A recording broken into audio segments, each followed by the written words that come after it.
O testemunho de Suetônio, tá? O testemunho de Suetônio, ele também é bastante conhecido, né? Primeiro, contextualizando aqui, Suetônio, ele foi, obviamente, né, um historiador romano, tá certo? Viveu ali no ano 70 depois de Cristo até 130 depois de Cristo, até entre o primeiro e o segundo século. E ele vai escrever uma obra chamada Os 12 Césares, né? E tem uma citação nele que muitos interpretam como se ele estivesse fazendo referência a Jesus, ao Cristo, dos cristãos. Eis aí na tela a referência. Ele, Cláudio, expulsou de Roma os judeus, que, instigados por um tal de Crestus, provocavam frequentes tumultos. Note uma coisa preciosa aqui sobre esse testemunho. Existem duas objeções que os críticos fazem sobre ele. Os críticos dizem o seguinte: olha, esse testemunho aqui, ele não prova Jesus coisa nenhuma, certo? Isso aí é coisa da cabeça de cristão. E por duas razões. Primeiro, o judeu aqui, ou melhor, Crestus aqui, não é de modo algum uma referência a Cristo, mas a um judeu que naquele momento ali, na época de Cláudio, estava causando tumultos em Roma e que foi expulso em seguida por Cláudio. Então, a argumentação dos céticos aqui para refutar essa passagem, dizer que essa passagem ela não serve para fundamentar a existência histórica de Jesus, é que esse Crestus aqui não faz referência a Jesus, mas a um judeu, certo? Denominado Crestus, que era chamado Crestus, que estava fazendo tumulto ali em Roma, no contexto do reinado de Cláudio, certo? E tem outra argumentação também para descredibilizar a citação, que seria que a passagem de Suetônio foi interpolada pelos cristãos. Eu vou primeiro responder a primeira objeção, que diz, por exemplo, que Crestus seria aqui um judeu. Será que isso tem base histórica? Vamos ver agora, certo? Bom, existem inúmeras razões para acreditarmos que o Crestus aqui, eu não falo grego, não tenho a felicidade de falar grego como nosso professor Wesley, qualquer coisa ele pode me corrigir aqui nas imprecisões, tá, professor? Mas o que eu estou dizendo é o seguinte: existem inúmeras razões para acreditarmos que o Crestus aqui seja uma referência, certo, ao Cristo na Bíblia, o Cristo aqui, certo? Então, quais são essas razões, irmão Álvaro? Primeiro, a obra que eu apresentei a princípio para vocês, denominada Jesus Fora do Novo Testamento, de Robert Van Voorst, que eu estou aqui com ela, tá certo? Para quem quiser comprar, eu indico bastante, tá? E inclusive, eu peguei eu conheci essa obra pelo professor Antônio Abrantes, tá certo? Ele é muito bom, né? Nessa questão do Jesus histórico. Não sei se ele está aí assistindo. Enfim. Então, quais são as razões para acreditarmos que Crestus seja de fato aqui Cristo? Primeiro, o Van Voorst ele vai dizer o seguinte: em sua obra Jesus Fora do Novo Testamento, Crestus não aparece entre centenas de nomes judeus conhecidos por nós pelas inscrições nas catacumbas romanas e outras fontes. O que é que o Robert está tentando dizer aqui? Ele está dizendo o seguinte: olha, Crestus não era um nome comum entre judeus. Não existe evidência arqueológica que nos mostre que algum judeu tenha se chamado Crestus. Então, esse argumento de que Crestus aqui seria um judeu e não o Cristo da Bíblia, ele não faz sentido do ponto de vista arqueológico. Essa referência está na página 48 da obra Jesus Fora do Novo Testamento, tá bom? Quem quiser conferir, só ir lá. E ele vai lá, cita algumas notas de rodapé para dar base a isso. Tá tudo lá referendado, quem quiser ver pode conferir. 2.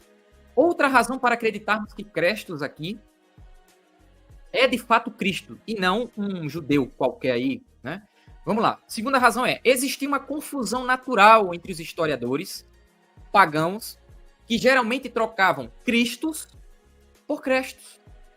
Isso é relatado tanto por Tertuliano em sua obra Apologia, no capítulo 3, quem quiser conferir, vá lá e veja. Eu não coloquei a citação porque não vai ficar muito grande aqui o slide, mas está lá em Apologia, no capítulo 3, Tertuliano ele diz o seguinte: olha, vocês aí, a partir da ignorância de vocês, têm um costume de fazer confusão entre o nome Crestus e Cristo. Vocês trocam, né? Ao invés de vocês chamarem Cristo, vocês muitas vezes trocam por Crestus. Então, note que já no século III, os cristãos já tinham a consciência de que este erro era algo comum entre os pagãos. Tá certo? Mas eles estavam querendo se referir à mesma pessoa. É só uma confusão aqui. E essa confusão ela tem duas razões. Primeiro, as semelhanças fonéticas entre as duas palavras, né?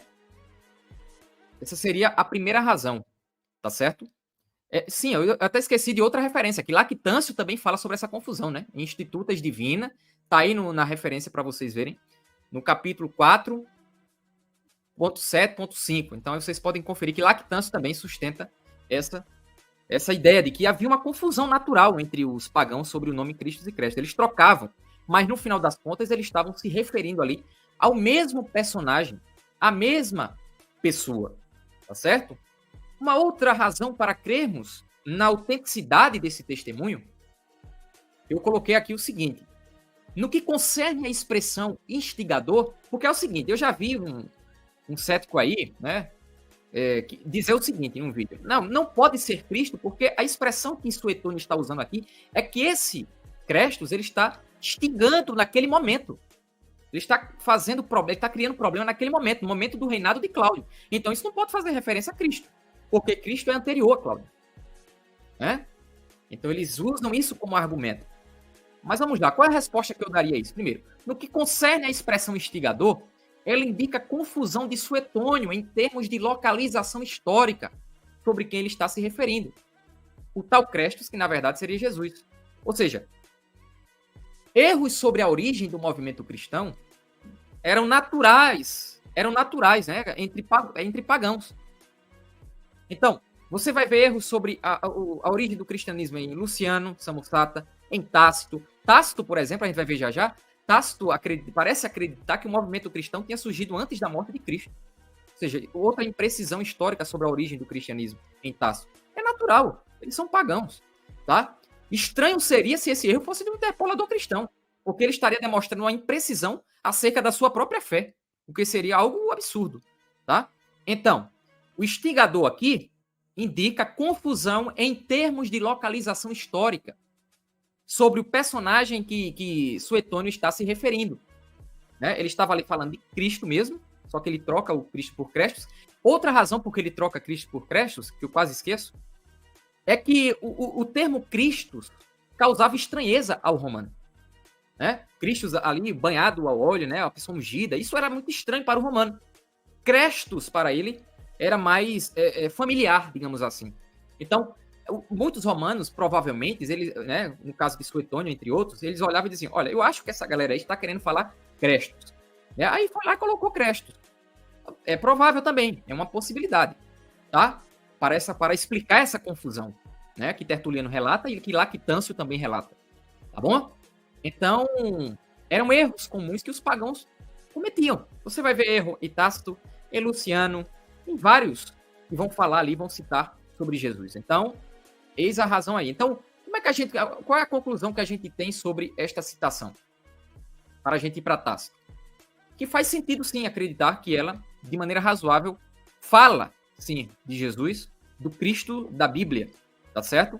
E isso se prova através de toda a argumentação que eu mostrei aqui para vocês, de que a confusão, Crestos aqui não tem nada a ver com um judeu, tá certo? Porque Crestos, o nome Crestos, para um judeu era muito incomum, como nos mostra a arqueologia.